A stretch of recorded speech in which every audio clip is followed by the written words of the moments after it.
Show me your glory. 오늘은 에스겔서 6장 1절에서 14절 말씀 가지고 죄의 결과 죽음이라고 하는 제목으로 여러분과 함께 나누기 원합니다.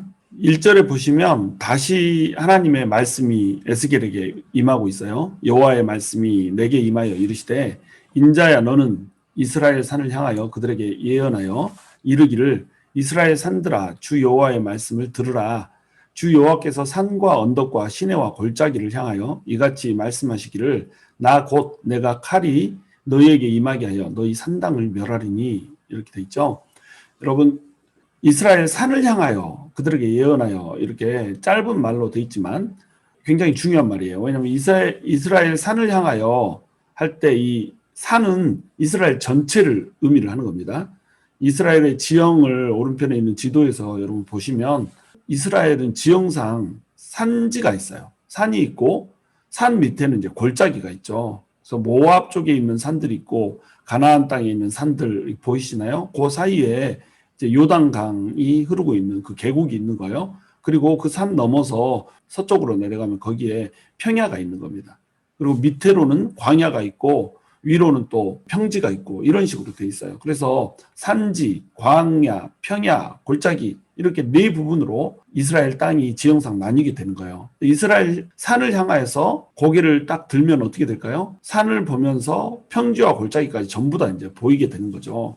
그래서 이스라엘 산을 향하여 이렇게 말하라고 그랬잖아요. 그래 놓고 나서 이스라엘 산들아 주의 말씀을 들으라. 산과 언덕과 시내와 골짜기를 향하여 이같이 말씀하시기를 이렇게 산, 언덕, 시내, 골짜기 전부를 또 아우르고 있잖아요. 그러니까 이스라엘 전체를 향해서 지금 말을 하고 있는 겁니다. 그런데 이스라엘 산이라고 이렇게 대표적으로 표현했던 이유는 뭐냐면 산을 보면 전체가 보이기 때문이기도 하지만 이 산에다가 산당을 세워놨던 거예요. 산 높은 곳에 산당을 세워놨던 겁니다. 그래서 이 산이 우상 숭배의 온상이 되어버렸던 거예요. 그것 때문에 이스라엘 산을 향하여 이렇게 예언하라고 했던 거죠. 이 향한다 할 때 이 말도 영어로는 이제 face 이렇게 표현되어 있는데 그 산을 내려다보면서 얘기를 하라는 거죠. 이것은 에스겔이 산을 향하여서 예언을 하는데 에스겔은 하나님을 대신하고 있잖아요. 말로도 하나님을 대언하고 있을 뿐만 아니라 표현과 행동으로도 하나님을 대신하고 있는 겁니다. 그러니까 하나님이 이스라엘 산을 내려다보면서 지금 이 예언을 하고 있는 중이다 이렇게 생각을 하면 되는 거예요. 그러면 하나님이 그 얼굴을 향해서 이스라엘 백성들을 쳐다본다. 이것은 두 가지의 의미를 가져요. 하나는 이스라엘 백성들을 축복해 줄 때 하나님의 얼굴이 웃는 얼굴로 이스라엘 백성들을 향하면 이때는 축복이 임하는 겁니다. 근데 하나님의 얼굴이 화난 얼굴로 이 이스라엘 백성들을 쳐다본다. 이러면 징계와 심판이 임하는 거예요. 그러니까 하나님의 얼굴이 어떤 곳을 향했다 할 때 이것은 축복을 의미할 수도 있고 저주를 의미할 수도 있는 거예요. 지금 이 상황은 이스라엘 백성들이 산당을 세워놓고 상당에서 음란하게 우상들을 섬겼잖아요. 바로 그 죄악 때문에 하나님께서 이 산을 향해서 얼굴을 들었다. 이 말은 이제 심판이 임할 것이다 라고 하는 것을 말해주고 있는 겁니다. 이 심판은 모든 이스라엘 전역에 임하게 될 거예요. 이스라엘 백성들은 산에다가 산당을 지어놓고 우상 숭배를 했을 뿐만 아니라 골짜기며 평지며 나무 아래서 우상 숭배를 하면서 하나님을 등져버렸던 이런 사람들이거든요. 그러니까 이스라엘 전역이 우상 천지가 돼버린 거예요. 특별히 이제 솔로몬 때에 이런 일들이 엄청나게 벌어졌죠. 솔로몬이 하나님께서 부어주신 지혜로 말미암아서 자기의 영토를 많이 확장을 했단 말이죠. 이 영토는 하나님께서 확장해 주신 것이기 때문에 하나님께서 지켜주실 것이었어요. 그런데 자기의 지혜로 영토들을 지키고 싶은 겁니다. 그래서 수많은 여인들을 이방에서 데려와 가지고 정략 결혼을 하게 된 거예요. 이 여인들이 나중에는 자기들이 가지고 온 신들을 각 산당에서 섬길 수 있게 허락해 달라고 솔로몬에게 꼬드기고 솔로몬이 이에 넘어가서 모든 잡신들을 다 섬기게 이렇게 만들어줘 버리는 거예요. 온갖 잡신이 난무하게 이렇게 이스라엘 산들을 오염을 시켜버린 겁니다. 산당이라고 하는 이 단어는 바마라고 하는 히브리어에서 온 말이거든요. 원래 뜻이 높은 장소라고 하는 뜻이에요. 높은 장소 이 말은 산에 있기 때문에 높은 장소라고 하는 뜻도 있지만 높은 자를 모신 곳 이런 의미가 되는 거죠.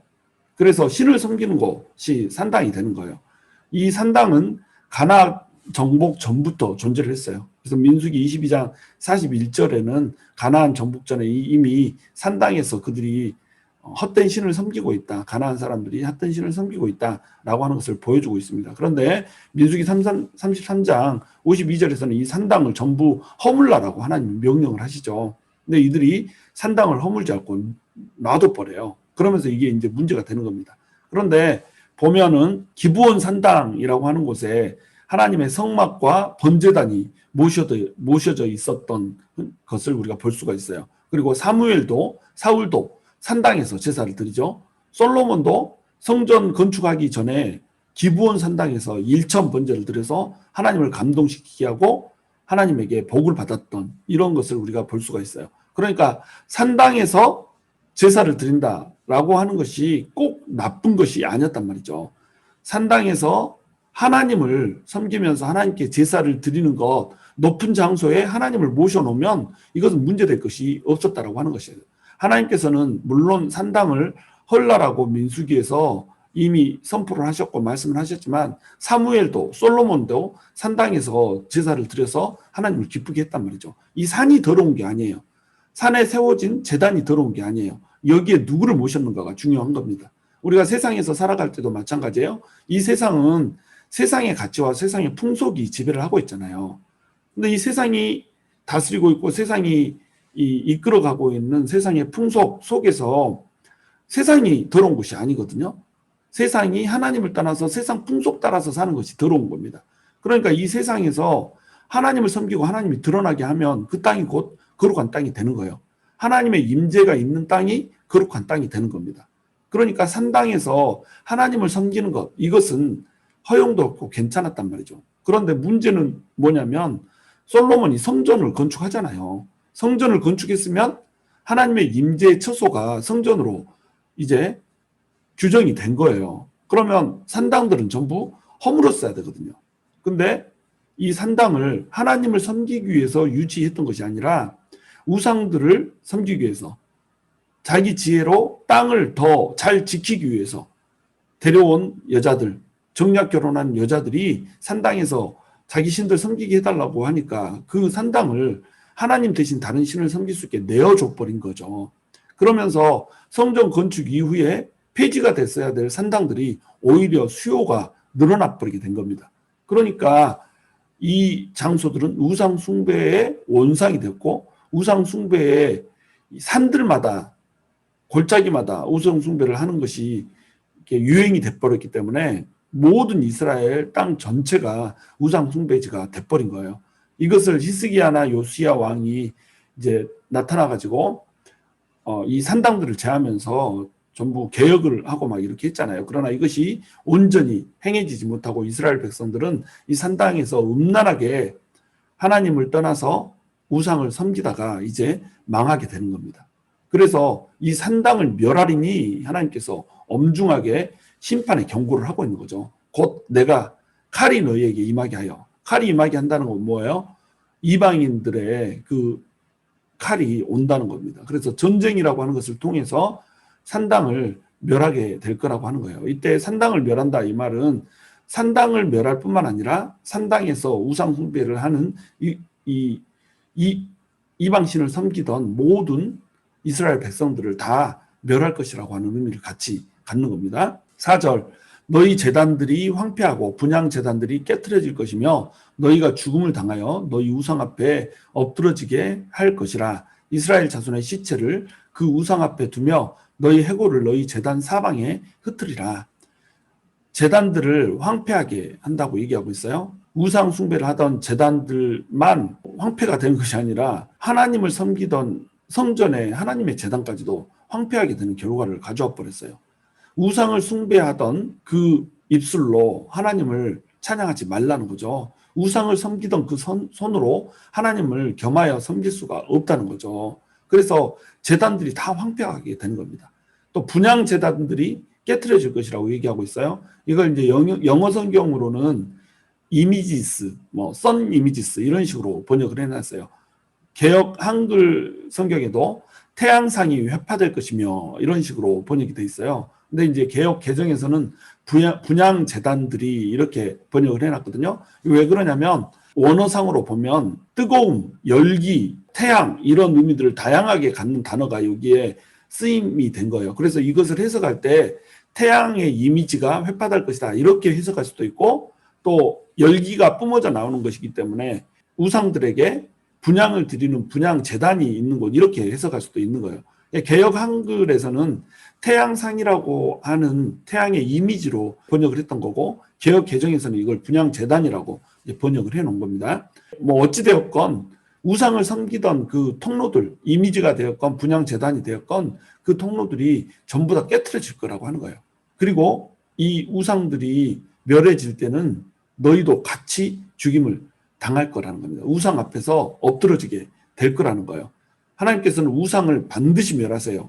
우상을 멸하시는 이유는 뭐예요? 하나님의 영광을 빼앗았기 때문에. 내가 나의 영광을 그 누구에게도 빼앗기지 아니하리라. 하나님께서는 영광을 위해서 우리 사람들을 창조하셨거든요.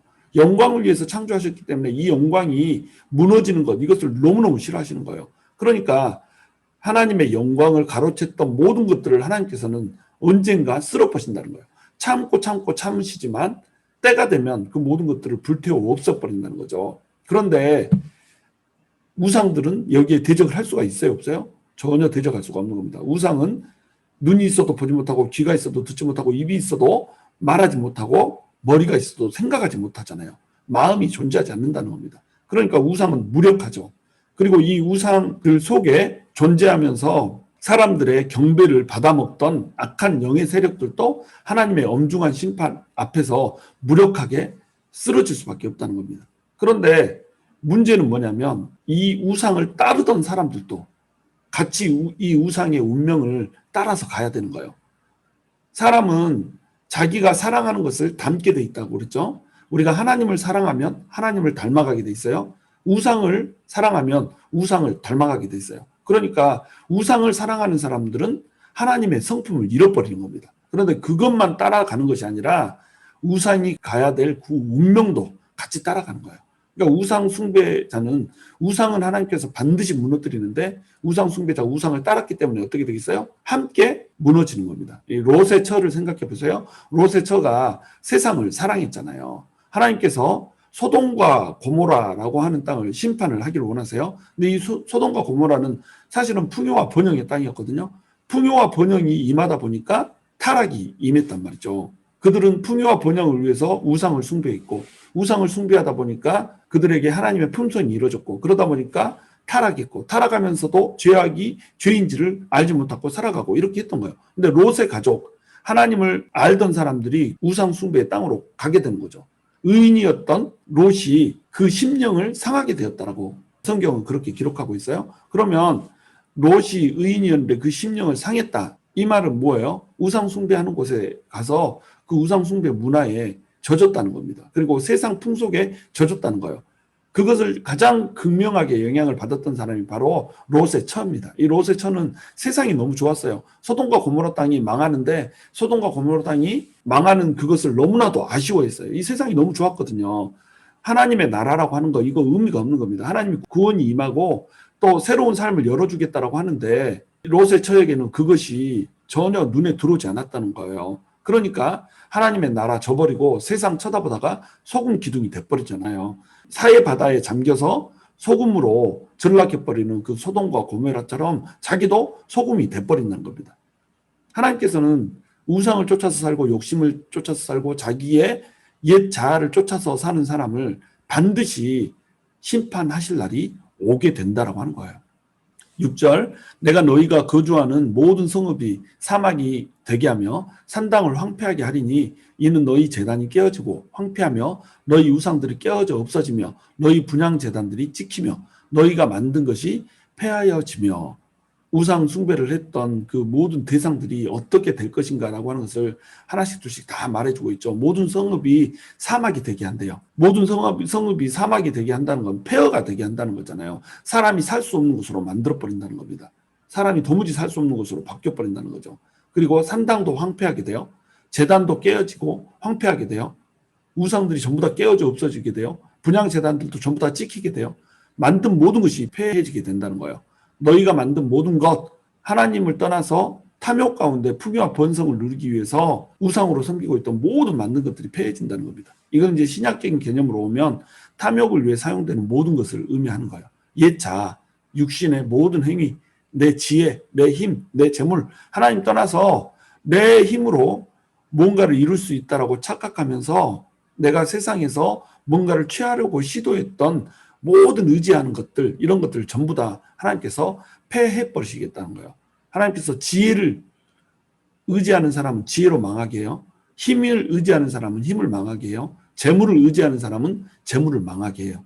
여러분, 우리 인간이 얼마나 어리석은지 몰라요. 지혜도 힘도 재물도 모두 하나님으로부터 왔잖아요. 근데 하나님으로부터 그걸 받으면 우리가 하나님 의지하면 이거 지속적으로 오는 거거든요. 근데 이거 의지하지 않고 하나님 내팽개쳐 버리고 지혜 의지하는 거예요. 자기 지혜. 솔로몬이 그 대표적인 있잖아요. 자기 지혜 의지하다가 온 땅을 우상 천지로 만들어 버리잖아요. 그래 자기만 망할 뿐만 아니라 모든 이스라엘 백성들이 멸망하게 만들어 버린 이런 일들을 하더란 말이죠. 삼손 봐보세요. 하나님으로부터 힘이 왔어요. 근데 그 힘 의지하고 하나님을 저버리고 이렇게 여자에 폭 빠져서 정욕에 폭 빠져서 이렇게 살다가 결국 눈 뽑히고 우상들 앞에서 이방 신들 앞에서 다곤 신상 앞에서 조롱거리와 놀림거리가 돼버리는 이런 처지가 돼버리잖아요. 재물 섬기는 사람 봐보세요. 아나니아와 삽비라 하나님을 믿는다고 예수님을 믿는다라고 하면서도 자기 재물 숨겨놓고 일부는 숨기고 일부는 내놓고 이렇게 하다가 결국 죽음을 맞이하게 되잖아요. 자기가 사랑하는 것 따라서 가는 겁니다. 내가 지혜 사랑하면 지혜가 폐해지고 지혜 따라서 자기 지혜 때문에 망하는 거예요. 힘 자랑하면 자기 힘 믿고 나대다가 힘이 사라지면서 힘과 함께 멸망하는 거예요. 돈 사랑하면 돈 쫓아서 살다가 돈을 붙잡을 수 있어요? 이 갖고 있던 돈도 다 날려먹어버리고 돈과 함께 망하는 거예요. 그러니까 우리가 사랑하는 모든 것들을 집어 던져야 되는 거예요. 모든 것들을 폐하고 모든 것을 찍어 없애야 되는 거예요. 하나님이 찍어 없애기 전에 우리가 찍어 없애는 거예요. 그리고 하나님 의지하는 겁니다. 그러면 하나님께서 이 모든 것을 우리에게 더해 준다는 거예요. 너무나도 쉬운 공식이에요. 너무나도 단순한 공식이에요. 성경 내내 얘기하고 있는 신약과 구약을 통틀어서 얘기된 그런 공식이에요. 그런데 이 공식이 그렇게 사람한테 어렵다는 거예요. 이 공식을 자기 삶에다 대입을 하지 못하는 거예요. 그러니까 사람들이 알면서도 망해가는 겁니다. 7절 또 너희가 죽음을 당하여 엎드러지게 하여 내가 여호와인 줄을 너희가 알게 하려 함이라. 그러나 너희가 여러 나라에 흩어질 때에 내가 너희 중에서 칼을 피하여 이방인들 중에 살아남은 자가 있게 할지라. 하나님께서는 이 심판을 임하게 하는 목적이 있어요. 심판을 주고 징계를 주는 목적은 여호와인 줄을 알게 하시려고 그러는 거예요. 이 여호와라고 하는 이름, 이것은 존귀한 이름이거든요. 그리고 우리에게 의미가 있는 이름이에요. 여호와라고 하는 이 이름은 그냥 하나님이라고 하는 개념과 달라요.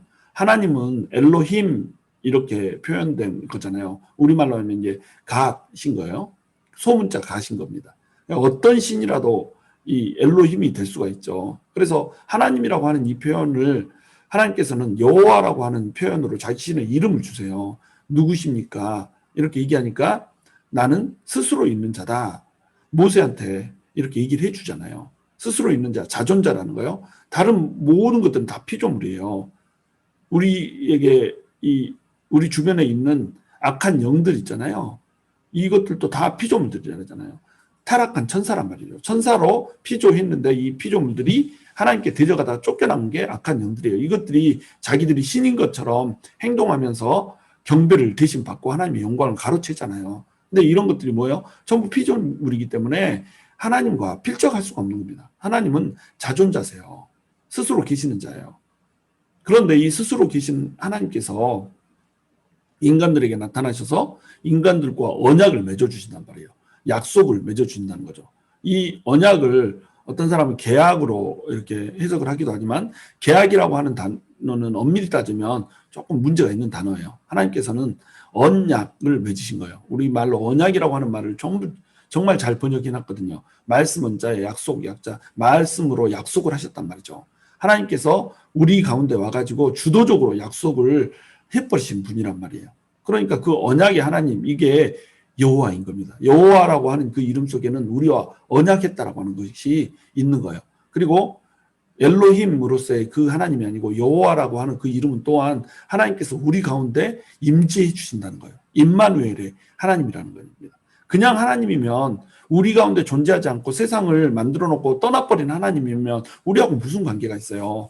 하나님은 하나님이고 우리는 우리지. 그런데 이 하나님은 임마누엘의 하나님이란 말이죠. 우리 중에 거하시고 우리 중에 임재하시며 우리 중에 동행해 주시는 하나님, 우리의 삶을 보호하시고 우리를 오늘도 살아서 역사하시면서 인도해 주시고 우리의 갈 길을 밝혀주시는 하나님, 이 하나님이 여호와 하나님이라는 거예요.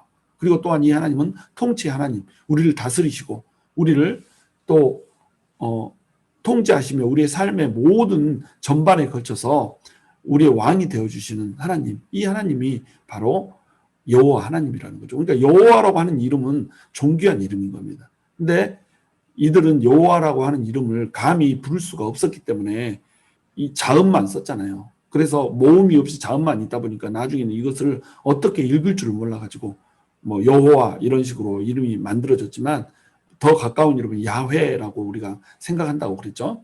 하여간 여호와라고 하는 이름을 이들은 감히 부를 수가 없기 때문에 아도나이라고 하는 이름으로 불렀어요. 주라고 하는 뜻이죠. 주인, 주님 이런 뜻이에요. 아도나이. 이거를 이제 영어로 번역하면 로드가 되는 겁니다. 그래서 주, 하나님, 여호와 이런 식으로 이제 표현을 하는 거죠. 이걸 전부 다 호칭을 다 말해 놓은 거예요. 그래서 여호와라고 하는 호칭은 주라고 하는 호칭 또는 하나님이라고 하는 호칭, 이 호칭보다 너무나도 더 많은 인간과 관계를 맺고 있는 하나님을 담고 있는, 함축하고 있는 이 말이라는 거예요. 근데 이것을 하나님의 백성들이 잊고 사는 겁니다. 그러니까 우상 숭배를 하고 하나님을 떠나는 거예요. 근데 나는 너네랑 약속 맺은 하나님이지 않냐, 너네 가운데 임재하는 하나님이지 않냐, 너네 가운데 통치하는 통치자로서의 왕으로서의 하나님이고 너네의 신랑 대신 하나님이지 않냐, 너네가 그런데 나를 어떻게 버릴 수가 있냐, 이렇게 해서 징계를 주시는 거예요. 그럼 이 징계를 통과하면서 사람들은 어떻게 한다고요? 아, 이분이 바로 여호와이시구나, 이것을 알게 된다는 거예요. 이걸 알면 이스라엘 백성들이 그 관계 안으로 다시 들어올 수가 있다는 겁니다. 그래서 하나님께서는 칼로 징계를 하면서 여러 나라로 흩어지고 또 포로로 잡혀가지만 남은 자들을 남겨두시겠다는 거예요. 이거 이제 남은 자 사상이라고 그러거든요. 또 그루터기 사상이라고 그러죠. 나무를 통째로 베어버리는데 그루터기를 남겨놓으시는 거죠. 그럼 이 그루터기에서 다시 싹이 나와서 새로운 나무가 자랄 수가 있게 되는 겁니다. 그래서 살아남은 자를 통하여서 하나님을 정말로 경외하고 하나님을 진정으로 사랑하며 하나님, 엘로힘의 하나님이 아닌 관계를 맺어주신 여호와의 하나님을 앙망하며 찬양하는 그러한 사람들로 만들어주겠다라고 하는 거예요. 공의와 심판 중에서도 하나님의 나라는 계속된다라고 하는 겁니다. 9절, 너희 중에서 살아남은 자가 사로잡혀 이방인들 중에 있어서 나를 기억하되 그들이 음란한 마음으로 나를 떠나고 음란한 눈으로 우상을 섬겨 나를 근심하게 한 것을 기억하고 스스로 한탄하리니 이는 그 모든 가증한 일로 악을 행하였음이라. 여러분, 공고할 때 하나님을 기억해야 되는 거예요. 살아남은 자들이 사로잡혀서 이방인들 땅에 있으면서 하나님을 기억하게 될 거라는 거예요. 공고함이 임했어요. 그러니까 이제 여호와 하나님을 기억하게 되는 겁니다. 우리가 하나님을 기억하지 못하면 안 되거든요. 공고한데도 하나님을 기억하지 못한 사람, 이 사람은 진짜 저주 아래 있는 사람인 거예요. 공고하고 힘들면 하나님을 기억해야 되는 거예요. 이것은 하나님께서 역사 속에서 어떻게 했다, 이것만 기억하는 게 아니에요. 언약의 하나님을 기억하는 겁니다. 그리고 언약을 깬 나의 죄악을 회개하고 나아가는 거죠. 그리고 하나님과의 영적인 관계를 회복하는 겁니다. 여호와 하나님은 관계 속의 하나님이라고 그랬죠. 그냥 멀리 계시는 저 지존하신 하나님이 아니에요. 우리 가운데 임재하시고 임마누엘에 계시면서 우리의 친구 되고자 하시는 그 하나님, 우리의 연인 되고자 하시는 하나님, 우리의 남편 되고자 하시는 그 하나님, 그 하나님을 의미하는 거예요. 그 하나님을 버리고 우리가 바람 피웠기 때문에, 음란했기 때문에 우리에게 징계가 임했던 거예요. 하나님이 너를 더 이상 보호해 줄 수 없어, 지킬 수 없어, 세상 가운데서 그러면 쓴맛을 봐봐, 이렇게 했단 말이죠. 그러면 그 쓴맛을 보는 가운데 우리는 어떻게 해야 돼요? 아, 언약을 주신 그 하나님, 임마누엘의 하나님, 통치의 하나님, 그 하나님이 내 남편이었지, 내 애인이었지, 다시 돌아가야지. 내가 바람을 피웠구나, 내가 음란했구나, 회개하고 돌이켜야 된단 말이죠. 그러면서 영적 관계를 회복을 해야 된다는 겁니다. 여러분 삶에 공고함이 임하고 삶에 힘든 일들이 부르닥칠 때 우리가 해야 될 거 뭐예요? 하나님을 기억하는 거예요. 창조주 하나님을 기억하는 겁니다. 구원자 하나님을 기억하는 거예요. 심판주 하나님을 기억하는 거예요. 역사주 하나님을 기억하는 거예요. 그래서 하나님이 우리 인생의 주인이 되게 만들어야 된단 말이죠. 이스라엘 백성들은 음란한 마음으로 하나님을 떠나버렸어요. 음란한 눈을 가지고 우상들을 봤어요. 자, 음란한 마음으로 떠나고 음란한 눈으로 우상들을 섬겼다. 이 말을 표현을 이렇게 한 이유가 뭘까요? 하나님이 남편 됐는데 남편을 버리고 바람을 피우는 음부의 이미지를 주고자 한다는 말이에요. 음부가 음탕한 여자가 남자들을 보면 어때요? 눈을 흘기면서 발정난 암캐처럼 그렇게 탐욕을 취하잖아요. 그런 눈으로 보는 그런 창기 같은 행동을 멈추라 이거죠. 그리고 우상들을 섬겼던 길로부터 떠나라는 거예요. 그 얘기를 지금 이미지로 확실하게 전달을 해주고 있는 겁니다. 제 말이 너무 원색적이라고 생각하지 마세요. 하나님의 말이에요. 하나님이 원색적으로 그 말씀을 지금 그 이미지를 주고 있는 거예요. 너네가 하는 짓이 음부가 눈을 흘기는 그런 거하고 똑같은 짓이다 이렇게 얘기를 하는 거죠. 그러니까 남편 됐던 하나님이 어떻게 했어요? 너무너무 근심이 되는 거예요. 내 아내인데 아내가 정결하지 않는 거예요. 아내가 부정한 거예요. 아내가 여기저기 다른 남자들하고 자고 다니는 거예요. 돈하고 자고 다니고 탐욕하고 자고 다니고 또 지혜하고 자고 다니고 힘하고 자고 다니고 하여튼간 세상에 뭐 눈길을 끄는 남자라고 하는 남자들하고는 다 자고 다니는 거예요. 그러니까 하나님이 근심할 수밖에 없다는 겁니다. 그러니까 하나님께서 근심했던 것을 기억하라는 거예요. 그리고 스스로 한탄을 하는 그 시간이 오게 될 거라는 겁니다. 내가 진짜로 하나님을 근심하게 했구나. 내가 하나님을 떠나서 이렇게 할 때 하나님이 정말로 나 때문에 속상했겠구나. 하나님이 정말로 상처받으셨겠구나. 이런 식으로 한탄한다는 거예요. 내 가슴을 치면서 내가 죄인입니다. 다시는 이 일들을 하지 않겠습니다. 다시는 이 악을, 이 가증한 일을 나는 행하지 않겠습니다. 하나님께로 돌이키겠습니다. 이렇게 하고 돌이키란 말이에요. 세상 가운데 여러분 하나님을 섬기지 않고 세상 섬기면서 이렇게 똥폼 잡고 살아가다가 우리 얼마나 많이 당하고 치였어요. 그런데 이걸 당하고 치이면서도 하나님한테로 못 돌이키면 이건 진짜 대책이 없는 거예요.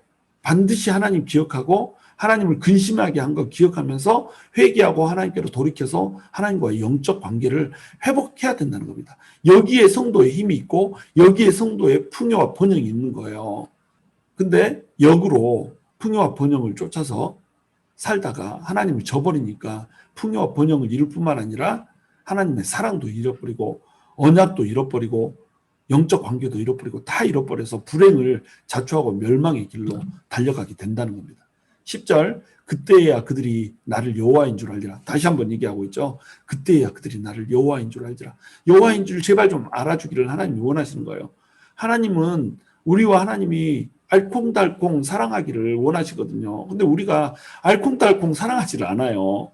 그러니까 하나님께서 징계의 칼을 들 수밖에 없는 겁니다. 나 너랑 사랑하고 싶어. 너랑 알콩달콩 지내고 싶어. 아기자기에게 사랑 나누면서 살고 싶어. 하나님의 꿈이거든요. 이게 우리랑 사랑 나누면서 살고 싶은 거. 이게 하나님의 꿈이라는 거예요. 내가 이런 재앙을 그들에게 내리겠다 한 말이 헛되지 아니하리라. 반드시 이루어진다는 겁니다. 왜? 하나님께로 돌이키기를 원하시기 때문에. 11절 주 여호와께서 이같이 이르시되 너는 손뼉을 치고 발을 구르며 말할지어다. 오라 이스라엘 족속이 모든 가증한 악을 행함으로 마침내 칼과 기근과 전염병에 망하되 이렇게 돼 있죠. 손뼉을 치고 발을 구르며 말하라고 그래요. 이 하나님의 심정이 이렇다는 겁니다. 에스겔에게 네가 손뼉을 치고 발을 구르면서 역동적으로 말하라는 거예요. 그냥 말해서는 얘들 뭔 말인지 모른다는 거예요. 잠자고 있다는 거죠. 눈이 희미하다는 거죠. 그러니까 손뼉을 치고 발을 구르면서 동동 구르면서 좀 깨달아라, 좀 알아라 이러면서 말하라는 거예요. 그리고 손뼉을 치고 발을 구르면서 이 일이 임박했다. 이 일은 반드시 이루어진다. 너네에게 심판이 올 것이다. 이것을 경각심을 주면서 얘기하라는 거죠. 역동적으로 얘기하라는 거예요. 그래서 이스라엘 백성들이 좀 깨닫게 하라는 거죠. 가증한 악을 너희들이 행했기 때문에 칼과 기근과 전염병이 임하게 할 것이다. 어떻게 죽든지 죽게 되는 거예요. 죽는 방법만 다를 뿐인 겁니다. 몰린 사람 전염병에 죽고 가까이 있는 사람은 칼에 엎드려지고, 포위된 사람들은 포위된 채 어떻게든 좀 살아보려고 애를 쓰지만 사는 것이 아니라 포위됐기 때문에 먹지를 못하잖아요. 그래서 기근에 의해서 죽고, 이렇게 하나님의 진노가 그들에게 이루어지게 될 거라는 거죠. 13절, 그 죽임당한 시체들이 그 우상들 사이에, 제단 사방에, 각 높은 고개 위에, 모든 산 꼭대기에, 모든 푸른 나무 아래에, 무성한 상수리 나무 아래, 곧 그 우상에게 분영하던 곳에 있으리니 내가 여호와인 줄을 너희가 알리라. 여러분 봐보세요. 높은 고개 위에서 우상 숭배를 했어요. 산 꼭대기에서 우상 숭배를 했어요.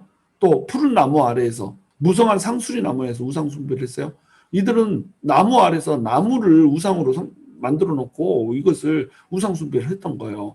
우상 숭배를 할 것이 따로 있지, 어디 나무를 만들어 놓고 거기에다가 우상 숭배를 해요. 어디 돌조가리를 만들어 놓고 우상 숭배를 합니까? 모든 산 꼭대기, 모든 고개 위에다가, 하여튼간 높은 곳이라고 한다면은 그곳에 자기들이 섬기는 우상이 있는 줄로 알고 거기를 제단으로 만들어 놓고 우상 숭배를 했던 거예요. 그러니까 그 우상들 앞에서 너네 시체를 널려버리겠다는 거예요. 그 우상들이 너네 생명을 지켜줄 수 있는지 없는지 보자 이거죠. 너네를 보호하고 지켜줄 수 있는지 보자 이거죠. 시체들이 널브러질 때 그 우상들 사이에 자기를 섬기던 것들이 널브러져 있어도, 시체로 널브러져 있어도 전혀 도울 수가 없다는 겁니다. 왜? 죽어 있잖아요. 살아있는 게 아니잖아요. 그러니까 시체가 널브러져도 지켜보고 있을 수밖에 없는 거. 이것이 뭐예요? 이게 우상이란 말이죠. 그런데 사람들은 이 우상을 섬긴다는 겁니다. 생각도 없고 들을 수도 없고 말할 수도 없는데 이 우상들을 섬기면서 하나님을 떠나버린다는 거예요. 여러분, 돈이 말할 수 있어요? 지혜가 말할 수 있습니까? 우리 지식이 말할 수 있어요? 힘이 말할 수 있습니까? 권력이 말할 수 있습니까? 없다는 거죠. 그런데 그것들을 우리가 우상으로 섬기면서 살다가 모든 우리의 삶의 영역들을 전부 우상 청지로 만들어 버린다는 거예요. 하나님을 섬긴다라고 하면서도 하나님한테 전적으로 의지하지 않고 다른 의지하는 것들이 있다는 말이죠. 그게 우리의 우상인 거예요. 그것이 우리가 분양하는 곳이라는 겁니다. 우리가 반드시 나이타로 지져가지고 연기 올려드리고 이것만이 분양하는 것이 아니에요. 하나님을 섬긴다라고 하면서 하나님 의지 않고 다른 것을 의지하는 그 모든 행위가 전부 우상 숭배예요. 그게 다 우상에게 분양하는 겁니다. 근데 그렇게 하면 어떻게 하겠다는 거예요? 하나님이 시체를 그 사이에다 널브러뜨리겠다는 거예요. 거기에서 진짜로 그 우상들이 너네한테 뭘 해줄 수 있는지 너네가 한번 체크 아웃 하다는 거죠. 근데 과연 우리가 확인할 수 있을까요? 확인 못하죠. 우상들은 죽어 있으니까. 그때서야 내가 여호와인 줄을 너희가 알리라 또 말하고 있죠. 하나님께서 돌이켜라, 나랑 사랑의 관계를 회복해라, 이것을 지금 원하고 있다는 거죠. 14절, 내가 내 손을 그들의 위에 펴서 그가 사는 온 땅 곧 광야에서부터 디블라까지 황량하고 황폐하게 하리니 내가 여호와인 줄을 그들이 알리라. 광야에서부터 디블라까지 이렇게 표현하고 있습니다. 근데 디블라라고 하는 지역은 성경에 등장하지 않아요. 디블라라고 하는 장소는 여기에만 등장을 하는 겁니다. 그래서 이게 혹시 모압의 벳 디블라다임의 줄임말인가? 이렇게 이제 해석을 할 수도 있는가요? 이 모압에는 디블라라고 하는 말이 중간에 들어가는 땅이 두 군데가 있거든요. 그래서 모압 땅을 의미하는 건가? 이렇게 얘기해요. 그래서 그 벳 디블라다임 여기가 이제 광야이기 때문에 광야에서 광야까지 더 먼 광야, 지금 현재의 광야에서부터 더 먼 광야까지 황량하고 황폐하게 할 거다, 이 말을 하고 있는 건가? 이렇게 이제 해석하는 것이 첫 번째 해석입니다. 그러니까 광야보다 더 먼 광야, 광야에 더한 광야를 더하겠다는 걸로 해석을 한 거예요. 황량하고 황폐하게 하겠다라고 하는 이 말을 강조하는 말로 지금 해석을 하는 겁니다. 그런데 또 어떤 학자들은 어떻게 해석을 하냐면 디블라라고 하는 이 말이 리블라의 옥이다. 리블라라고 하는 이 앞에 자음을 비슷하니까 잘못 기입을 해가지고 리블라인데 디블라가 됐다, 이렇게 이제 얘기를 하는 거예요. 저는 이제 여기에다가 좀 더 무게를 두는데, 왜 그러냐면 단에서부터 브엘세바까지라고 우리가 이스라엘 전역을 표현하잖아요. 단이 이스라엘의 맨 꼭대기 북쪽에 있었고 브엘세바가 제일 남쪽에 있었기 때문에 단에서부터 브엘세바까지 이러면 이스라엘 전역을 나타냈단 말이죠. 그런데 여기서는 이제 광야에서부터 리블라까지 이렇게 만약에 표현한다면 광야가 가장 남쪽에 있고 리블라는 하맛 바로 밑에, 그러니까 이스라엘의 가장 북쪽에 있는 땅인 거예요. 그래서 남쪽에서 북쪽 끝까지, 남쪽 끝에서 북쪽 끝까지라고 하는 이런 땅이 되는 거예요. 그래서 이스라엘 땅을 보면 이스라엘 땅 가장 남단에는 유다 광야가 있고 유다 광야 밑에 네게부 광야가 있는 거예요. 이 네게부 광야는 엄청난 황량한 땅이거든요. 사막이 있는 땅이에요. 근데 북쪽으로 쭉 올라가면 북쪽 이제 헐몬산 이쪽에서는 눈이 와가지고 이 눈 온 곳에서 스키도 타고 지금 스키도 타고 막 이 썰매장도 있고 막 그 케이블카가 이동하고 막 이런 것도 있고 막 이래요. 그러니까 여기는 정말로 이 다채로운 모든 광경이 다 있는 거죠. 이 좁은 땅덩어리에 우리나라 강원도 땅덩어리만한 사이즈밖에 안 되거든요. 그런데 길게 이렇게 펼쳐져 있어가지고 제일 북쪽에서는 눈이 와서 눈을 즐기고 제일 밑에서는 사막이 있고 광야가 있고 막 이런 곳이란 말이죠. 네게부 광야는 제일 유다의 남단을 의미하는 겁니다. 여기에서 이제 디블라까지 올라간다 그러면 리블라라고 이제 디블라를 얘기한다면 여기까지 올라간다면 어떤 뜻이 되겠어요? 모든 이스라엘 전역이 황량하고 황폐하게 될 것이라는 거예요. 왜? 하나님께서 손을 그 위에 펼 거거든요. 하나님의 손이라고 하는 것도 하나님의 얼굴과 똑같아요. 하나님의 얼굴이 웃는 얼굴로 이스라엘을 향하면 축복이라고 그랬죠. 근데 화난 얼굴로 이스라엘을 향하면 저주라고 그랬어요. 이것과 마찬가지로 하나님의 손은 강력해요.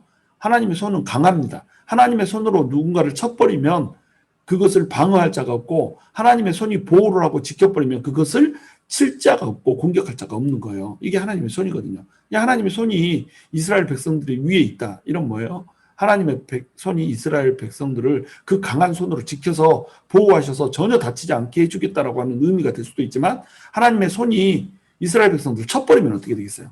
이스라엘 백성들은 온 광야에서부터 리블라까지 온 땅이 단에서부터 브엘세바까지 온 땅이 황량해져 버리는 거예요.